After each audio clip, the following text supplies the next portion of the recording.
Hey, so hello everyone, this is C. Akash Kandoi and I hope every one of you is doing absolutely amazing. काफी बच्चों की request थी sir FR को last वो 6 दिन 5 दिन जितने भी दिन देने उसमें प्लान किस तरीके से करना है, तो मैं लेकर आ गया आपके लिए एकदम जबरदस्त प्लान। ठीक है, एक रिक्वेस्ट है कि वीडियो को प्लीज लास्ट तक देखना एंड चैनल को सब्सक्राइब नहीं किया है भाई साहब, मेहनत तभी सफल होगी जब आप एक वो फ्री का सब्सक्राइब बटन दबा दोगे। ठीक है, तो भाई जो करना है करो, तोड़ो फोड़ो कुछ भी करो, वो सब्सक्राइब बटन दबा दो, है ना। और लाइक करना, अगर वीडियो पसंद आए तो कमेंट भी कर देना। चलो ठीक है, तो सबसे पहले अपन इस वीडियो में शॉर्ट से वीडियो में क्या बात करेंगे, वी विल टॉक अबाउट कि एफआर को हमको कब से शुरू करना चाहिए और प्लानिंग किस तरीके से करनी चाहिए, कौन सा चैप्टर कब पढ़ना चाहिए। मैं अपने एंड से आपको पूरा प्लान बता दूंगा। अगर आपने ऑलरेडी कोई चीज प्लान करके रखी है तो यू फॉलो योर प्लान, कोई टेंशन वाली बात नहीं है, बराबर। लेकिन अगर आप वही भूले भटके हो, कंफ्यूज्ड हो कि क्या करना चाहिए, तो आप इस प्लान को एज अ बेस ले सकते हो। हाँ, अगर आपको जरूरत लगती है तो आप अपने हिसाब से मॉडिफिकेशंस कर सकते हो। ऐसा नहीं कि आकाश कंदी ने बोला तो यही फॉलो करना है, ऐसा नहीं है। ये मेरे एंड से प्लान बता रहा हूं, आप चाहो ये प्लान फॉलो करोगे तो बहुत बढ़िया।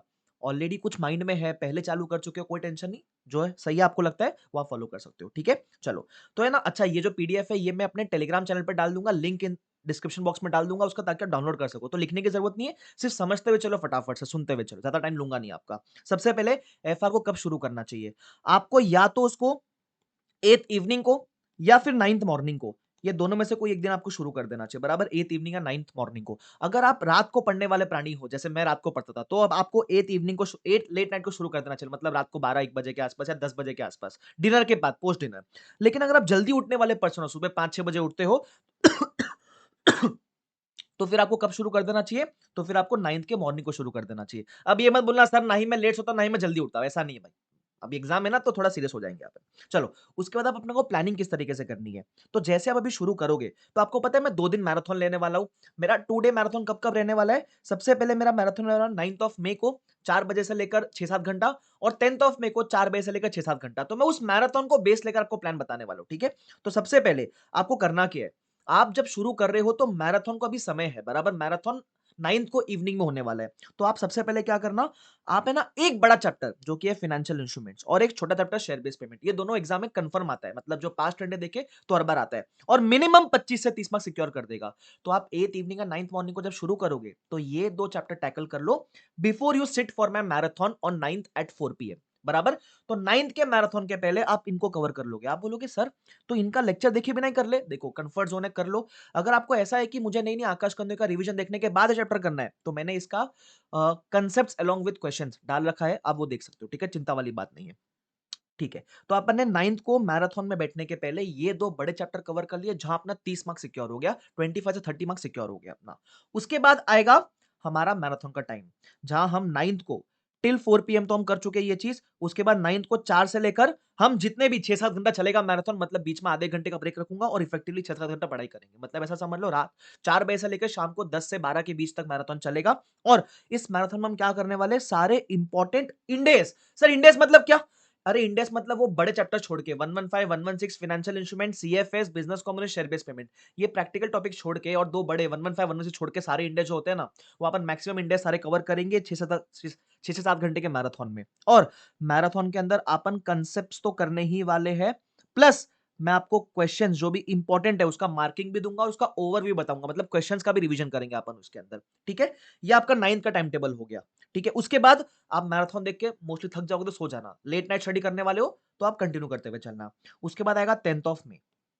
10th ऑफ मे को हम क्या करेंगे, 4 बजे तक हम और 2 इंपॉर्टेंट इंडेक्स कंप्लीट करेंगे, वो है business combination and CFS. Sir हो जाएगा, हाँ। अगर आप सुबह 5 या 6 बजे उठोगे तो आपको सुबह से लेकर 4 बजे तक आपको 8 to 10 आवर्स का आउटपुट निकल सकता है, जहां ये दोनों चैप्टर कंप्लीट हो जाने चाहिए। अच्छा सर अगर नहीं हुआ तो बैकलॉग कैसे कवर करना, उसका भी मैंने है ना बफर लेकर रखा, टेंशन मत लो। तो आप है ना ये 2 चैप्टर कवर करने का कोशिश करोगे टिल 4 PM। फिर 10th ऑफ मे को अपना 4 PM को मैराथन आ जाएगा। अब मैराथन में अपन क्या करने वाले, all big index, financial instrument, CFS, business combination, share based payment, 115 116। अब आप बोलोगे सर इसमें से हमने तो financial instrument, SBP, business combination, CFS already कर लिया, ये मैराथन बैठने की जरूरत क्या है। अब यही कैच है, कैच ये है कि ये जो टॉपिक्स है ना जो आप ऑलरेडी कर चुके हो, इसका वेटेज इतना ज्यादा है कि इसका 25 से 30 मार्क्स, इसका भी 20 से 30 मार्क्स के बीच में, मतलब ये 4 टॉपिक मिला के एग्जाम में 40 से 50 मार्क्स का आता है, और हमेशा आता है, 100% आता है। तो इसलिए आपको इन चैप्टर के लिए मैं क्या बोल रहा हूं, पहले खुद पढ़ो, फिर मैराथन भी बैठो, उससे आपका 2 बार रिवाइज हो गया, ऐसे टॉपिक जो कंफर्म आने वाले हैं। ठीक है, डन। ये आपका 10th में का टाइम टेबल हो जाएगा।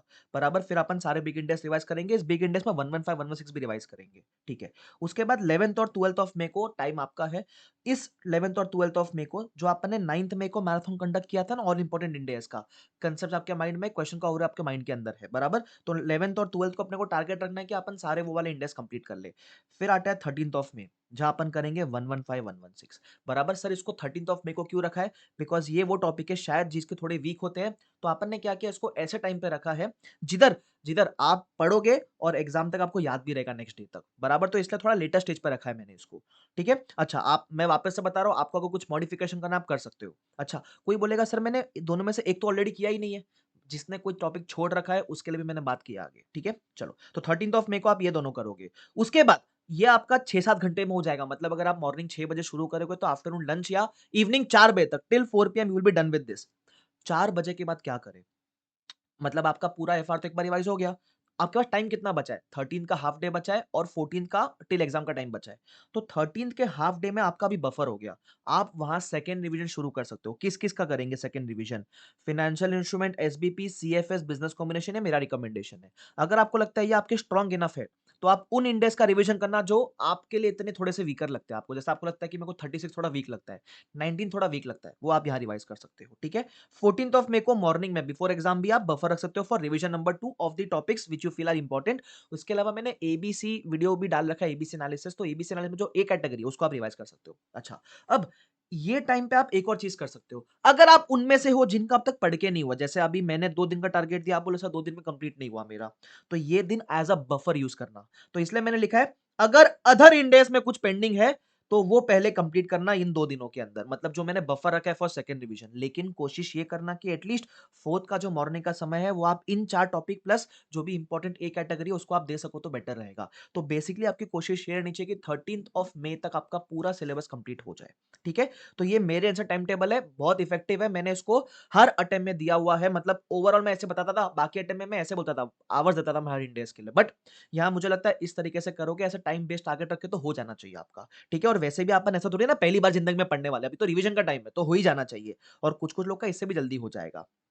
एनीवेज, अब है ना, मुझे कुछ, ये तो टाइम टेबल था, लेकिन अब जब पढ़ोगे तो मेन इंपॉर्टेंट है माइंडसेट प्लानिंग। तो प्लानिंग के लिए मैंने कुछ पॉइंट्स लिख के रखे हैं, प्लीज ध्यान में सुनना। सबसे पहला, कुछ भी नया मत पढ़ो। कोई चैप्टर 115 छोड़ चुके सर, छोड़ दिया तो छोड़ दिया, कोई नहीं, अब नया पढ़ने का समय नहीं है, मत पढ़ो नया। तो इसका मतलब अगर आपने कोई टॉपिक छोड़ रखा है तो आपका यहाँ टाइम बचेगा, उस टाइम को आप अदर इंडिया रिवाइज करने में यूज कर लेना। बराबर, क्या उस टाइम को आप बाकी कुछ एक और बार रिवाइज करने में यूज कर लेना, कुछ पोर्शन कंप्लीट करने में यूज कर लेना, लेकिन नया मत पढ़ो। हाँ, आपको ऐसा लगता है कि मेरे को आरटीपी एमटीपी बाकी मेरे अटेम्प्ट की, तो आप वो एक्स्ट्रा कर सकते हो शायद, बट बाकी कोई इंडेक्स नया मत पढ़ने बैठना। छोड़ दिया तो छोड़ दिया। उसके अलावा काफी लोग ये पूछे सर मॉक टेस्ट देना चाहिए क्या? मैं ये बोलूंगा भाई पहले पढ़ाई कंप्लीट कर। अगर तेरा रिवाइज करके हो गया और तेरे को ऐसा कॉन्फिडेंस है कि भी कुछ नहीं है जिंदगी में करने को, तो दे दे मॉक टेस्ट। बराबर, लेकिन ऐसा लगता है टेंशन वेंशन आ जाएगा तो मत दे, पैनिक हो जाएगा मत दे, पढ़ के नहीं हुआ है तो मत दे भाई। First preference complete your revision. उसके बाद सर प्रैक्टिस कैसे करें क्वेश्चंस की? तो आपको पता है ना, जो अपने से पढ़ते हैं उसको अपन इंपॉर्टेंट, जिसको मैं एलडीआर बोलता हूं, लास्ट डे रिवीजन क्वेश्चंस, वो अपन देते मार्क करके। तो प्लीज उसको राइट एंड प्रैक्टिस करना। अब सर राइट प्रैक्टिस करने का टाइम है क्या मेरे पास? सुनना, मैंने 3 कैटेगरी में बांटा हुआ है एलडीआर क्वेश्चंस को। सबसे पहले स्क्रिबल करके प्रैक्टिस करना मैक्सिमम क्वेश्चंस रफ में, लेकिन हर चैप्टर में 1 से 2 क्वेश्चन ऐसे प्रेजेंट करके प्रैक्टिस करना कि अगर एग्जाम में आएगा तो कैसे प्रेजेंट करोगे। कोई भी 1-2 रैंडम क्वेश्चन एलडीआर में से आप एकदम स्टार्ट टू एंड अच्छी तरीके से करना, एटलीस्ट एक करना, बड़े टॉपिक्स में 2 करना, लेकिन बाकी क्वेश्चन आप स्क्रिबल करके सॉल्व कर सकते हो। स्क्रिबलिंग मतलब समझता है ना, फटाफट फटाफट रफ में लिख के कर लिया। और अगर कोई एलडीआर क्वेश्चन है लेकिन आप बहुत कॉन्फिडेंट हो कि ये क्वेश्चन मेरे को आता ही है, मतलब ये तो मैं रॉन्ग कर सकता हुई नहीं, तो उसको आप जस्ट रिफर कर लोगे तो भी चल जाएगा। ठीक है, अच्छा सर सिर्फ एलडीआर क्वेश्चन देखे क्या?